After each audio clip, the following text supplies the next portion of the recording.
मैं हूँ समाचार विश्लेषण पर रतिकांत सुमन।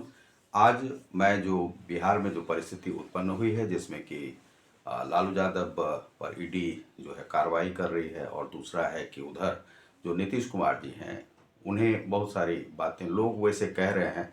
मान लीजिए कोई पलटू राम कह रहा है, कोई पलटी पुत्र कह रहा है, कोई कुछ कुछ इस प्रकार से कर रहे हैं, लेकिन इसमें जो सच्चाई है वह क्या है वही मैं बताने जा रहा हूं आपको। तो आप देखते रहिए हमारे चैनल को। यदि आपने अब तक सब्सक्राइब नहीं किया होगा, सब्सक्राइब करें, लाइक और शेयर का आप वह पंच करें और बेल आइकन को ज़रूर ही दबा दें, जिससे कि आपको हमारे सारे नोटिफिकेशन आपको मिलते रहें। तो सबसे पहले है कि नीतीश कुमार जी ने ऐसा कदम क्यों उठाया। तो नीतीश कुमार जी दरअसल क्या है कि बहुत दिनों से ईडी की कार्रवाई बिहार पर होने वाली थी, और यह जो मामला है, जो जमीन लेकर के नौकरी देने का मामला, यह मामला बहुत दिनों से चल रहा था और इस पर ईडी की पूर्ण कार्रवाई होने वाली थी। जो कि पहले तो राम मंदिर का मामला था, तो राम मंदिर को नरेंद्र मोदी जी ने वह कर दिया है। अब रहा कि जो भ्रष्टाचार मुक्त भारत जो है वह होना चाहिए, कांग्रेस मुक्त भारत होना चाहिए, वह नरेंद्र मोदी का वह था। और अब भ्रष्टाचार पर पूरी कार्रवाई की जाएगी। जिन जिन लोगों ने इस देश को खाया है और जिन जिन लोगों ने अब भी इस देश को बचाने का प्रयास कर रहे हैं, उन लोगों को बचाने नहीं दिया जाएगा। इस पर कार्रवाई हो रही थी और नीतीश कुमार जी ऐसे लोगों के साथ थे जो लोग भ्रष्टाचार से मुक्त नहीं थे। इस देश का बहुत सारा धन, चाहे चारा घोटाला का हो या नौकरी का हो या रेलवे का हो, वह उन लोगों के पास अर्जित धन के रूप में उन्होंने कमाया नहीं है, लेकिन वे अर्जित धन के रूप में अपने बता रहे हैं कि यह हमारा धन है, और उसका ही खर्चा जो है चुनाव में भी करने वाले थे वे लोग। तो ईडी की कार्रवाई लगभग 1 डेढ़ साल से रुकी हुई थी, और वह नीतीश कुमार जी के कारण से रुकी हुई थी, क्योंकि नीतीश कुमार जी ने बिहार में एक अच्छा कार्य किया था, और यह कार्य उनके मंत्रियों पर यदि होती तो यह बड़ा ही यह दुर्भाग्य होता नीतीश कुमार जी के लिए, और नीतीश कुमार जी पर भी हो सकता था कि कार्रवाई होती, क्योंकि वे ऐसे लोगों को संरक्षित कर रहे थे, बचा रहे थे जो लोग भ्रष्टतम थे।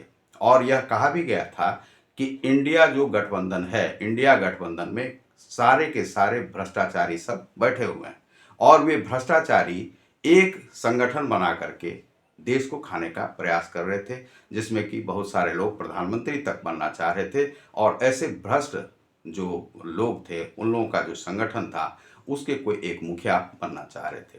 नीतीश कुमार जी भी चाह रहे थे, तो नीतीश कुमार जी को बचा लिया गया है, और यही बचाने का कार्य उनके लिए यह जरूरी था, जो कि नीतीश कुमार जी को समझ में नहीं आ रहा था। और यह अब नीतीश कुमार जी समझ गए हैं, और एक साथ जिन जिन लोगों ने इस देश में भ्रष्टाचार किया है उन पर कार्रवाई की जाएगी। या तो वे अपना सारा चीज़ कबूल कर लें और वे पैसा को लौटा दें, और जो जिनका पैसा है, जो देश का धन है, वह पैसा उन लोगों को मिल जाएगा। यही बात थी जिस कारण से नीतीश कुमार जी आज, उन्हें बहुत सारे लोग कहते हैं कि पलटू राम है, कोई कहता है कि जो पलटी पुत्र है, कोई पलटू पुत्र कह रहा है, कोई कुछ कुछ कह रहा है, और कोई गिरगिट जो किस प्रकार से रंग बदलता है, ये सारे लोग कह रहे हैं। वे कांग्रेसी लोग भी हैं, कांग्रेसी लोग जो बिहार में प्रवेश किए हैं, उन लोगों को लगता है कि उन्हें बहुत सारे मतदान मिल जाएंगे, चाहे 18 हो उनके पास यहाँ पर विधायक, लेकिन उनका जो है यहाँ पर दाल गलने वाला नहीं है। अब दूसरा रहा कि जो राजनीतिक रूप से इसका जो फायदा है वह जरूर ही भाजपा को मिलेगा। मिलेगा इसलिए क्योंकि नीतीश कुमार जी जानते हैं कि जब भी वे भाजपा के साथ रहे हैं उन्हें अच्छी संख्या मिली है।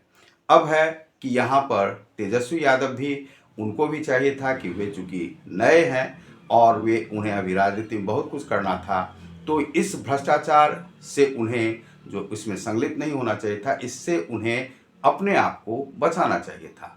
अब क्या है कि कुल खानदान के जो भी लोग भ्रष्टतम थे, भ्रष्टाचार करके चले गए, अब उनके ऊपर जो है सो यह हो रहा है, उन्हें जो है वह धन आदि जो है सौंप देना चाहिए था। और जो मान लीजिए चारा घोटाला का जितना भी हो, जो भी बचा हुआ शेष राशि हो, वह तो सौंप ही देना चाहिए था।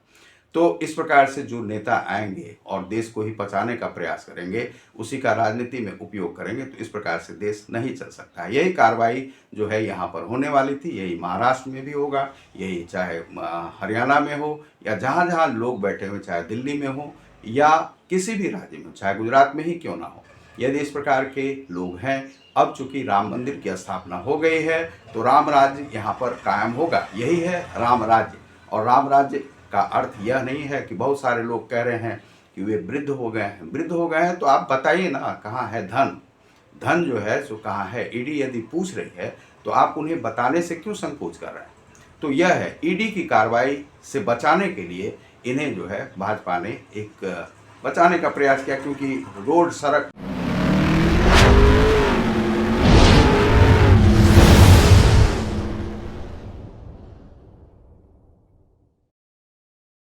तो ईडी की कार्रवाई से नीतीश कुमार जी को बचा लिया गया है और वे जो है सो अब नेक्स्ट मुख्यमंत्री के पद पे रहते हैं या नहीं। लेकिन 2 उप मुख्यमंत्री जो दिए गए हैं, विजय कुमार सिन्हा, ये बहुत ही अच्छे हैं। सम्राट चौधरी, ये जो है सो बहुत ही अच्छे नेता बन सकते हैं। और अगला जो है मुख्यमंत्री का चेहरा कौन होगा भाजपा की ओर से, वह आप देखेंगे।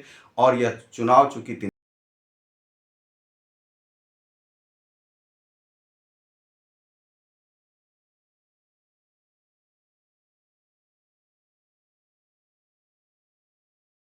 तो उसका जो है अब भ्रष्टाचार पर कार्रवाई करना आवश्यक था। यह 1 माह जो है कार्रवाई होगी उस पर, और बहुत सारे लोगों को जेल जाना होगा जिन लोगों ने इस बात को अभी तक नहीं समझा है और रामराज यहाँ पर आ गया है। तो आप देख रहे हैं समाचार विश्लेषण को। बहुत बहुत धन्यवाद। नमस्कार।